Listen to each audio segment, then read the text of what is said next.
चप्पल छोड़ गई है मुझे नहीं से किया बाबूजी ताकि जे छाड़ा मर्दवा सब पूछे कि मर्दवा घरे में है अब बस नहीं तो यार कल जमाना खराब हो गए तकरे तकरा की मर्दवा घर में नहीं होल दे छाड़ा सब घुस गए बाबू एक बार चप्पल घर के मुंह पर धो दिए आई का मतलब पहले छाड़ा सब आवे चले घर में की हम क्या घड़ी निगरानी करबो रे हम रहे छी बथान पर बथानी के बाद दूरा के बाद चौक पर आई बीच में कोई घुस के नहीं था आई ओ से बात है क्या दुआरे कोई चल झुकता या चप्पल घर दिए घर के मुंह पर ठीक है बाबू हां ठीक है अब बाबू दुआरे चप्पल घर के गेटे पर रख दे मैं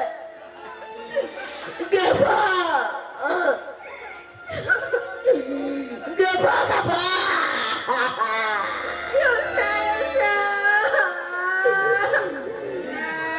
गरम लचना दिखा दो और नित मना के पिया गए कोई तो हमरा कह देते यार गए एक लोटा का दूध ढोना लो दिया गए बाबूजी के कब याद देते यार कितने हुआ चुआ गया बाबू नो ज्यादा हमरा बेटा भैया ना छी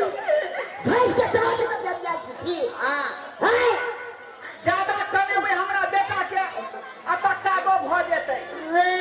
एक बार ज्यादा नहीं करना भी तेरा बेटा पे जोरे भरे बेटा कौन है करे करे हमर की करे